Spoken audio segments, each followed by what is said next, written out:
بسم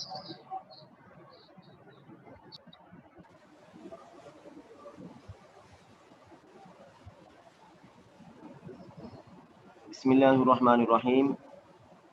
السلام علیکم ورحمۃ اللہ وبرکاتہ. Class fast track 8 ہشتم.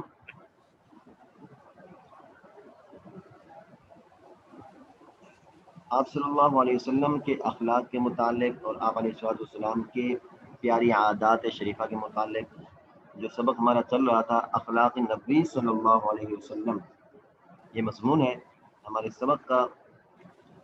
آج ہمارا دوسرا سبق ہے. پہلے سبق میں ہم نے آپ صلی اللہ علیہ وسلم کے عادات شریفہ اور آپ علیہ السلام کے اخلاق کے متعلق پڑھا، جس میں سے کچھ حال احوال حضرت خدیجہ رضی اللہ تعالیٰ عنہ نے دیے، جو نبوت سے پہلے اور نبوت کے بعد 25 برس تک آپ علیہ السلام کی خدمت زوجیت میں رہے. ان نے کچھ حال احوال آپ علیہ السلام کی اور آپ علیہ السلام کے اوصاف اور آپ علیہ السلام کی خوبیاں بیان کی. اس کے بعد ہم عائشہ صدیقہ رضی اللہ تعالیٰ عنہ نے آپ علیہ السلام کے اوصاف بیان کیے، اور آپ صلی اللہ علیہ وسلم کے اوصاف اور عادات مبارکہ بیان کرنے میں حضرت علی رضی اللہ تعالیٰ عنہ بھی تھے. اس کے بعد حضرت علی رضی اللہ تعالیٰ عنہ نے آپ علیہ السلام کے کچھ ایسی عادات شریفہ بیان کی جن کو ہمیں اپنانے کی اشد ضرورت ہے. اگر آپ نے ریڈنگ کی ہوگی سبق کی، اگر آپ نے سبق کو دہرایا ہوگا، اس کو پڑھا ہوگا، کیونکہ آپ علیہ السلام کے اخلاق کے متعلق ہے، تو ہمیں اس سبق کو بار بار دہرانا چاہیے، بار بار اس کی ریڈنگ کرنی چاہیے، تاکہ ہمیں معلوم ہو کہ ہمارے پیارے نبی صلی اللہ علیہ وسلم کی کون کون سی اچھی عادات تھی، کون کون سے صفات تھے، کون کون سے اخلاق تھے، اور ہم ان کو اپنے اندر ڈالنے کی، ان کو اپنانے کی کوشش کریں. اس کے بعد ہند بن ابی حالہ رضی اللہ تعالیٰ عنہ آپ علیہ السلام کی خوبیاں بیان کی. آپ علیہ السلام بالکل نرم طبیعت کے مالک تھے، سخت مزاج کے بالکل ہی نہیں تھے، کسی کی توہین نہیں کرتے تھے، معمولی باتوں پر بھی آپ علیہ السلام تشکر فرماتے، شکریہ ادا فرماتے. جو جس قسم کا کھانا بھی سامنے پیش ہوتا، آپ علیہ السلام اس میں عیب بالکل نہیں نکالتے تھے، بلکہ بخوشی اس کو تناول فرما لیا کرتے تھے. کبھی بھی آپ علیہ السلام نے کھانے کو برا بھلا نہیں کہا. اور ہمیں بھی یہی عادات اپنانی چاہیے کہ جو کچھ میسر ہو، جو کچھ مل جائے ہمارے سامنے، جو کچھ کھانا آ جائے، اس کو شائستگی کے ساتھ کھا لینا چاہیے، عیب کھانے میں نہیں نکالنا چاہیے. آگے جریر بن عبداللہ رضی اللہ تعالیٰ عنہ ایک صحابی ہیں، وہ فرماتے ہیں کہ آپ صلی اللہ علیہ وسلم مجھے دیکھ کر محبت سے مسکرا دیا کرتے تھے. وہ فرماتے ہیں کہ کبھی بھی ایسا نہیں ہوا کہ میں آپ علیہ السلام کی خدمت اقدس میں حاضر ہوا ہوں اور آپ علیہ السلام نے مسکرایا نہ ہو. آپ صلی اللہ علیہ وسلم کا چہرہ ایسا تھا کہ ایسا لگتا تھا کہ آپ علیہ السلام ہر وقت مسکرا رہے ہیں. اور جب بھی آپ علیہ السلام گفتگو فرماتے، بالکل شائستگی کے ساتھ، ادب کے ساتھ اور نرم گفتگو فرماتے. یہ وہ عادات ہیں جو ہمیں اپنانی چاہیے. اور آگے فرما رہے ہیں کہ جب بھی آپ علیہ السلام کسی سے ملتے تھے، آپ علیہ السلام کی یہ کوشش ہوتی تھی کہ سب سے پہلے خود سلام کریں، خود مصافحہ کریں. کوئی اگر آپ علیہ السلام کے کان میں سرگوشی کرنا چاہتا، آپ علیہ السلام کے کان میں گفتگو فرمانا چاہتا تاکہ کوئی دوسرا نہ سن سکے، تو آپ علیہ السلام اس کی طرف رخ پھیر لیتے. جب تک کہ وہ خود منہ نہ ہٹا رہے، آپ علیہ السلام وہاں سے رخ نہیں ہٹاتے تھے.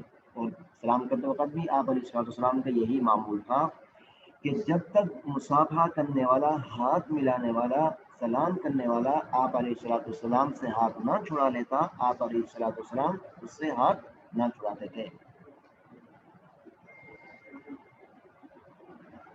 جب آپ علیہ السلام کسی مجلس میں بیٹھے ہوتے تو آپ صلی اللہ علیہ وسلم کے زانوں ہم نشینوں سے، جو آپ علیہ السلام کے سامنے بیٹھے ہوتے، برابر میں بیٹھے ہوتے، آپ علیہ السلام کے گھٹنے مبارک ان سے آگے نہ نکلے ہوتے تھے، بلکہ ان کے برابر ہوتے تھے.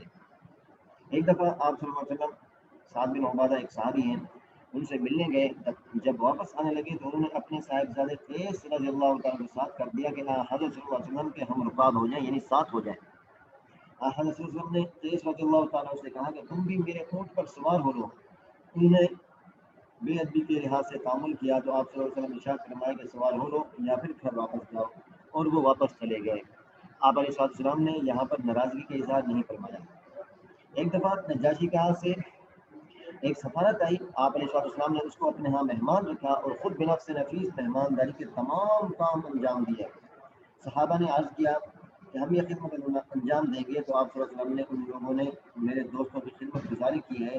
جب صحابہ کرام ہجرت کر کے گئے تھے تو اس نے نجاشی بادشاہ نے صحابہ کرام کا اکرام کیا تھا. تو آپ علیہ السلام نے فرمایا کہ ان لوگوں نے میرے دوستوں کی خدمت گزاری کی ہے، اس لیے میں خود ان کی خدمت گزاری کرنا چاہتا ہوں، ان کی میں خود خدمت کروں گا. عتبان بن مالک ایک صحابی ہیں جو اصحاب بدر میں بھی تھے، جو غزوہ بدر ہے اس میں بھی انہوں نے شرکت کی تھی. ان کی نظر کمزور ہو گئی. حضرت صلی اللہ علیہ وسلم کی خدمت میں آ کر درخواست کی کہ میں اپنے محلے کی مسجد میں نماز پڑھاتا ہوں، لیکن جب بارش ہو جاتی ہے تو مسجد تک جانا میرا مشکل ہو جاتا ہے، اس لیے اگر آپ صلی اللہ علیہ وسلم میرے گھر تشریف لا کر نماز پڑھ لیتے تو میں اسی جگہ کو سجدہ بنا لیتا. دوسرے دن صبح کے وقت آپ صلی اللہ علیہ وسلم حضرت ابوبکر صدیق رضی اللہ تعالیٰ عنہ کے ساتھ ان کے گھر گئے اور دروازے پر ٹھہر کر اجازت مانگی. اذن مانگا یعنی اجازت مانگی. اندر سے جواب آیا تو گھر میں تشریف لے گئے اور دریافت فرمایا کہ کہاں نماز پڑھوں. جگہ بتا دی. آپ صلی اللہ علیہ وسلم نے تکبیر کہہ کر 2 رکعت نماز ادا کر دی. یہ آپ علیہ السلام کی سادگی کے متعلق گفتگو ہے.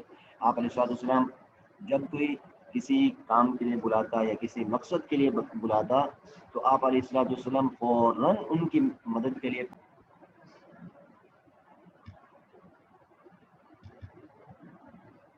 ان کے بلانے پر آپ علیہ السلام تشریف لے جاتے اور ان کی اعانت کرتے، مدد کرتے. جس مقصد کے لیے بلایا جاتا آپ علیہ السلام کوشش کرتے کہ اس مقصد کو پورا سر انجام دے سکیں.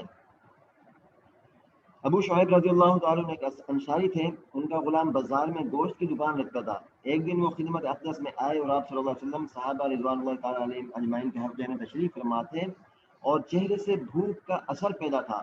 ابو شعیب نے رضی اللہ تعالیٰ نے جا کے غلام سے کہا کہ 5 آدمیوں کا کھانا تیار کر دو.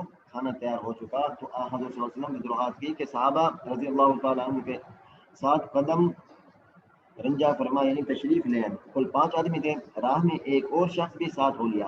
حضرت صلی اللہ علیہ وسلم نے ابو شعیب رضی اللہ تعالیٰ سے کہا کہ یہ شخص بے کہے ساتھ ہو لیا ہے، تم اگر اجازت دو تو یہ بھی ساتھ آئے ورنہ رخصت کر دیا جائے.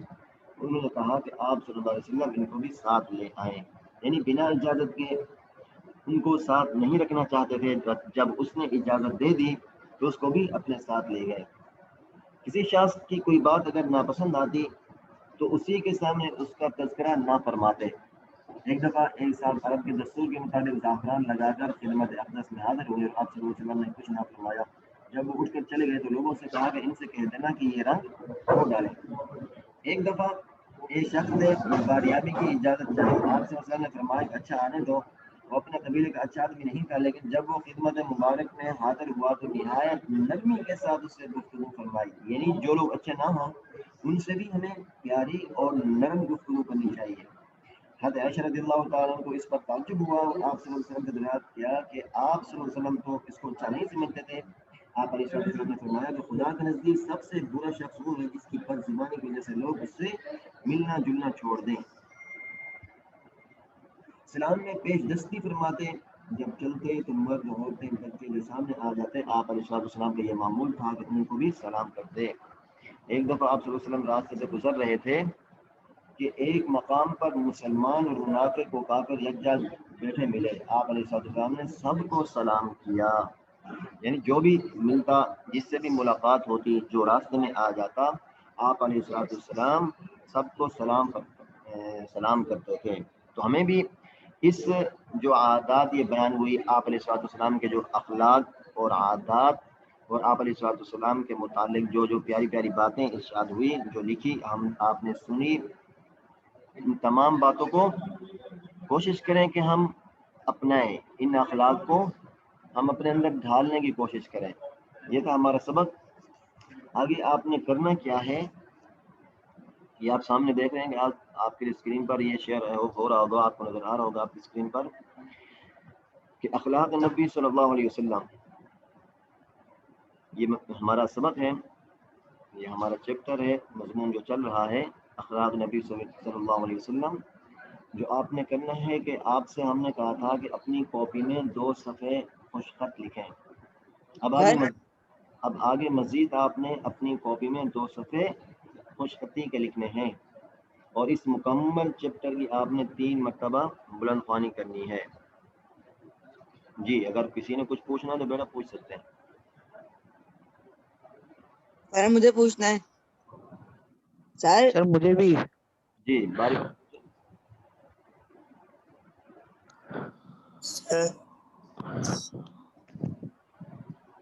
جی بیٹا پوچھیں. سر آپ نے یہ ہوم ورک پچھلی کلاس میں دیا تھا، میں نے کر لیا یہ. ٹھیک ہے شاباش. یہ آپ اسکرین شاٹ لے لیں، ڈائری میں لکھ لیں. جی کیا کرنا ہے کام گھر کا؟ یہ آپ اسکرین پر دیکھ رہے ہیں کہ آگے 2 صفحے اپنی کاپی میں خوش خط لکھیں. سر سب سے پہلے ٹائٹل پیج بنائیں گے، اس کے بعد 2 پیج خوش خطی کریں گے اور بلند خوانی پورے چیپٹر کی کرنی ہے. جی بیٹا پورا چیپٹر ختم ہو گیا ہمارا. جی بیٹا پہلا ہم نے آج ہمارا دوسرا سبق ہے، اس کو شروع کیے ہوئے جب سے یہ چیپٹر ہم نے شروع کیا ہے ایک پہلا سبق ہو چکا ہے. 2 صفحے کی ہم نے ریڈنگ کی، بلند خوانی کی، اور آپ سے کہا تھا کہ گھر پہ اس کی ریڈنگ کریں. اور آج آگے صفحہ نمبر 12 سے ہم نے شروع کیا اور آخر تک صفحہ نمبر 14 پہ ختم ہو رہا ہے یہ چیپٹر ہمارا. تو آپ نے اب کرنا یہ ہے کہ مزید 2 صفحے آپ نے اپنی کاپی میں خوش خطی لکھنی ہے، اور اس مکمل چیپٹر کی آپ نے دوبارہ 3 مرتبہ بلند خوانی کرنی ہے. جلدی سے اس کو اپنی ڈائری میں اتار لیں. سر آپ نے جو مزید مطلب سر یعنی 2 صفحے تو آپ نے خوش خطی کے لکھ لیے، اب اس سے آگے 2 صفحے اور لکھیں. 4 صفحے. جی 4 صفحے. سر آپ نے جو کام دیا تھا وہ میں نے کر لی، شاباش اور باقی 2 صفحے کر لوں گا. شاباش بہت اچھے. سر اصل میں میرے پاس کاپی نہیں ہے. تو بیٹا فوراً لیں، جلدی سے لیں.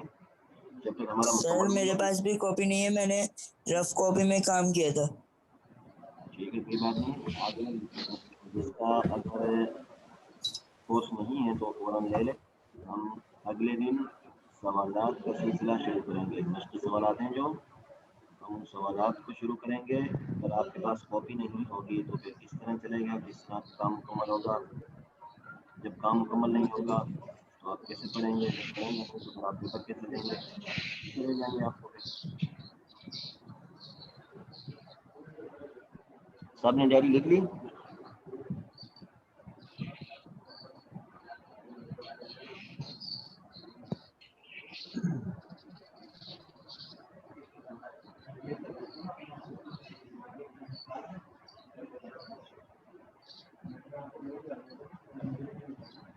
سب نے ڈائری لکھ لی بیٹا؟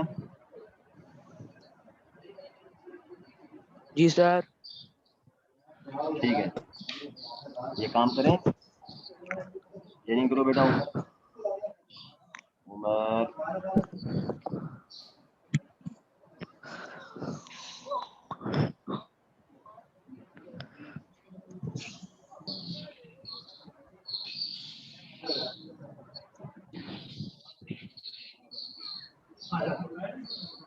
بھائی میں سن لوں گا نا تمہیں.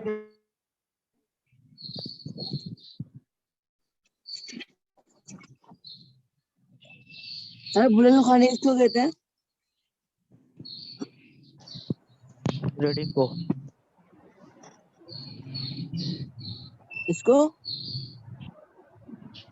ریڈنگ کو. کیا؟